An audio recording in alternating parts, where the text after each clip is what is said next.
Assalamualaikum warahmatullahi taala wabarakatuh. Pemirsa di rumah, sahabat migran, apa kabar semuanya? Kumaha Daramang. Jumpa lagi dengan channelnya Pelangi Hidup yang akan mengupas habis dan memberitakan berita-berita pekerja migran Indonesia ataupun kehidupan sosial lainnya. Semoga bermanfaat buat kita semuanya. Nah, pemirsa, berita kali ini sangat menjadikan banget bahwa ditemukan jenazah pekerja migran Indonesia Arab Saudi di dalam koper, pemirsa. Nah, sebelum ke berita tersebut, jadi saya terlebih dahulu ingin membacakan, memberitahukan begitu ya, negara-negara mana aja yang sekarang terbuka untuk penempatan atau pemberangkatan tenaga kerja Indonesia dari Indonesia begitu, yang menerima PMI begitulah pemirsa.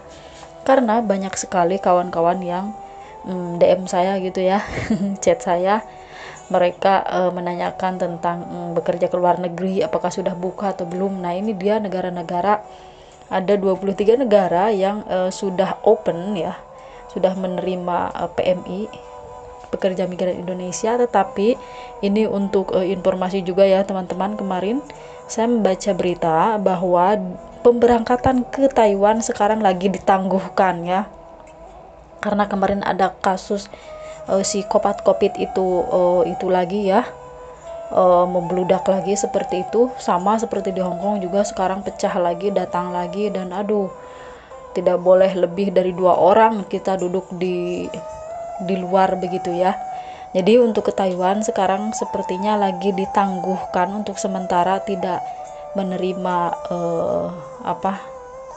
TKI Indonesia. Mungkin yang sudah visanya turun atau gimana, mungkin ditahan dulu ya sementara, sekitar 2 minggu lebih apa 3 minggu kemarin saya baca beritanya pemirsa. Jangan panik ya, kita tunggu aman dulu. Nah, ini dia ke 23 negara yang menerima tenaga kerja Indonesia. Aljazair, Arab Saudi, Ghana, Hongaria, Hong Kong, Irak, Jepang, Korea Selatan, Maladewa, Singapura, Swedia, Swiss, Nigeria, Uni Emirat Arab, Polandia, Qatar, Rusia, Selandia Baru, Serbia, Taiwan, Turki, Zambia, dan Zimbabwe. Nah, ini yang terakhir, Zimbabwe itu di mana pemirsa? Saya kurang tahu. Nah, itu dia ke 23 negara yang sekarang sudah bisa menerima PMI ya, pekerja migran Indonesia. Silahkan yang mau bekerja ke luar negeri, dipilih aja negara mana tujuan kalian.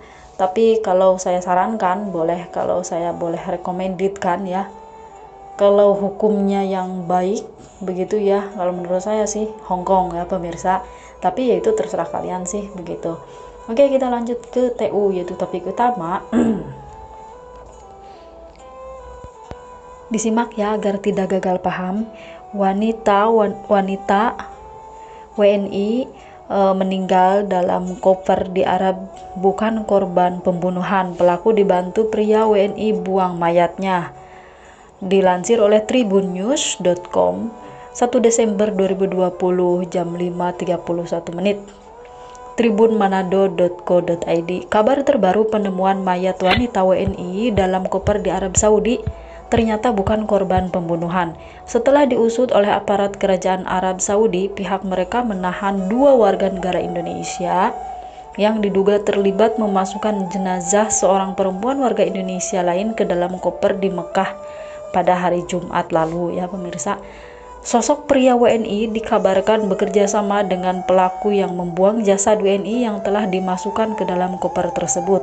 Sebagaimana diberitakan media di Timur Tengah, kasus itu berawal ketika seorang warga melihat sebuah koper besar tergeletak dekat jalan lingkar kota Mekah. Ketika dibuka, koper tersebut berisi perempuan dalam keadaan udah meninggal ya pemirsa, udah wafat. Setelah aparat melakukan pelacakan, perempuan itu adalah seorang warga negara Indonesia berusia 23 tahun. Masih muda juga ya pemirsa. Konsul Jenderal Republik Indonesia di Jeddah, Eko Hartono, mengatakan pihaknya sudah dihubungi aparat Saudi dan mendapat penjelasan.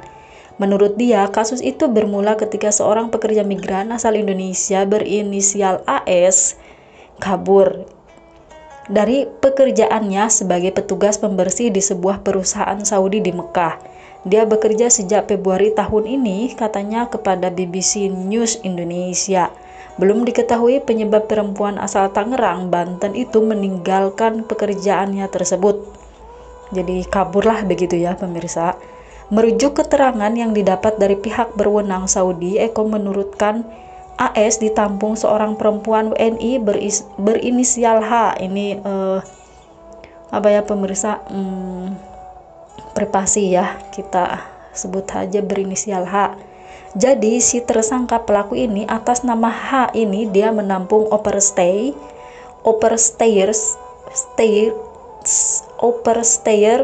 dan orang-orang kaburan termasuk almarhumah. Nah, jadi setelah 3 bulan ditampung di situ sakit, kemudian meninggal jelasnya.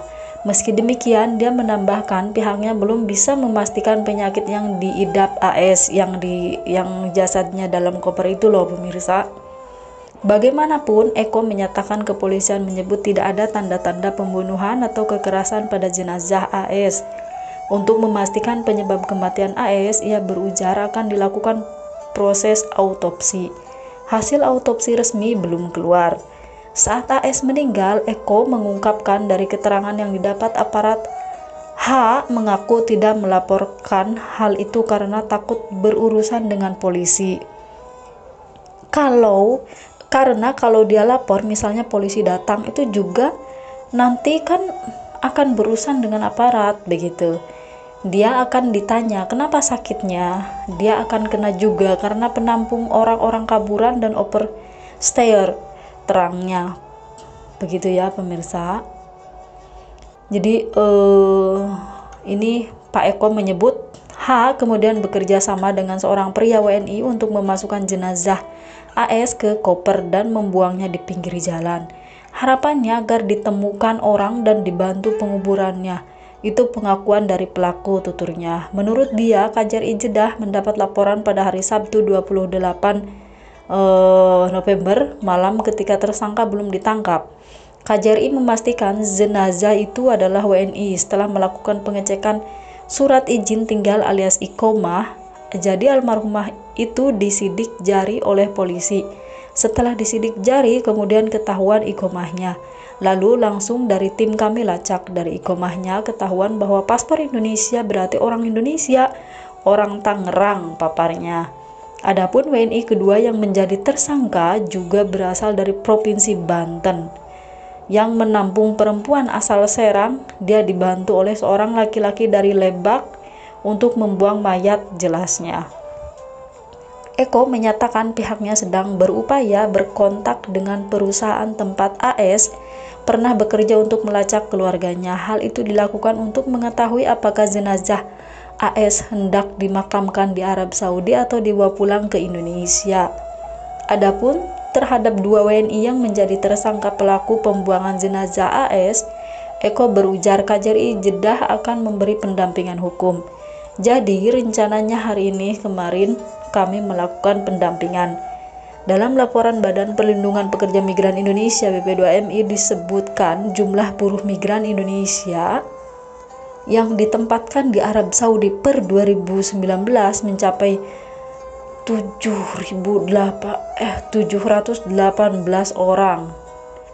Mencapai pokoknya 70.018 orang. Pemirsa, aku kurang itu bacanya itu. Silakan ya diprediksikan. Pada 2019 jumlah pengaduan persoalan buruh migran Indonesia di Arab Saudi tercatat sebanyak 1.372 laporan. Wow, menempati posisi kedua setelah Malaysia mencapai 4.845 laporan. Waduh, ini kasus pemirsa, bayangkan. Pengaduan tersebut diantaranya terkait dengan gaji yang tak dibayar, penipuan, perdagangan orang, tindak kekerasan dari majikan hingga pemalsuan dokumen. Sebelumnya diberitakan seorang warga Mekah Arab Saudi menemukan jasad wanita muda WNI di dalam sebuah koper besar. Itu yang tadi itu ya pemirsa. Jadi penemuan jasad wanita WNI itu dilaporkan media lokal dikutip Gulf News. Hasil penyelidikan awal mengungkapkan jasad wanita muda itu WNI atau warga negara Indonesia berusia 24 tahun. Tapi tadi bilangnya udah 3 tahun. Saya ini bacanya jadi pusing pemirsa. Korban diketahui tidak masuk kerja pada hari penemuan jenazahnya. Jaksa telah menerima dokumen kasus untuk menyelesaikan penyelidikan untuk mengungkap penyebab kematian wanita itu. Kepolisian Mekah telah menerima informasi itu pada hari Jumat malam dari seorang warga yang menemukan sebuah koper besar tergeletak di tanah. Saat memeriksa koper, warga tersebut menemukan jasad seorang wanita di dalamnya. BBC gitu ya pemirsa, itu dilansir dari BBC News, BBC Indonesia begitu ya. Aduh pemirsa, jadi kalian mengerti nggak pemirsa, ini beritanya seperti apa? Jadi si mbaknya ini kabur ya, begitu kabur udah gitu dia kabur dari tempat kerjanya, udah begitu ditampung di sebuah penampungan, dan yang punya penampungan itu juga orang Indonesia juga, sama juga overstay juga begitu ya, maksudnya OS ya gitu, kaburan juga. Nah jadi ditampung di tukang kaburan juga begitu ya, di situ ditampung. Nah jadi si mbaknya yang kabur itu, yang ditampung di situ tuh meninggal pemirsa, nggak ada pembunuhan ya. Beliau meninggal, belum diketahui ya sakitnya sakit apa. Nah jadi si mbaknya yang nampung ini kan takut kalau bilang ke polisi nanti juga ditanya beliau itu sakitnya sakit apa, kenapa, penyebabnya. Nah karena takut gitu sehingga si jenazah mbaknya ini yang meninggal ini dimasukin koper terus dibuang. Nah begitu ceritanya pemirsa. Ini sekarang ini lagi dalam pemeriksaan ya begitu ya, dan lagi di autopsi ya jenazahnya seperti itu, dan belum keluar ya. Doain aja yang terbaik ya pemirsa, semoga kasus-kasus seperti ini dimudahkan dalam dalam persidangannya seperti itu, dan mudah-mudahan hal-hal seperti ini tidak terjadi lagi kepada kita warga negara Indonesia di luar negeri. Walau bagaimanapun, mau itu paperan, mau itu kaburan, mau itu resmi kayak kita bekerja, semuanya sama, tujuan kita itu ingin merubah nasib, masa depan kita lebih baik lagi itu ya. Jadi buat semuanya doain terus ya buat sahabat-sahabat kita yang mempunyai masalah apapun itu permasalahannya, semoga secepatnya Tuhan memberikan jalan yang terbaik, dan mudah-mudahan kita bisa pulang ke Indonesia dalam keadaan sehat walafiat dan membawa kesuksesan. Sekian dulu, terima kasih buat semuanya. Mohon maaf kalau saya jarang sekali nongol ya. Ini lagi sakit juga pemirsa karena kecapean, sibuk banget begitu ya. Apalagi di Hongkong sekarang psikopat COVID-nya meledak lagi begitu. Doain ya buat kita semuanya. Semangat terus pekerja migran Indonesia. Wassalamualaikum warahmatullahi wabarakatuh.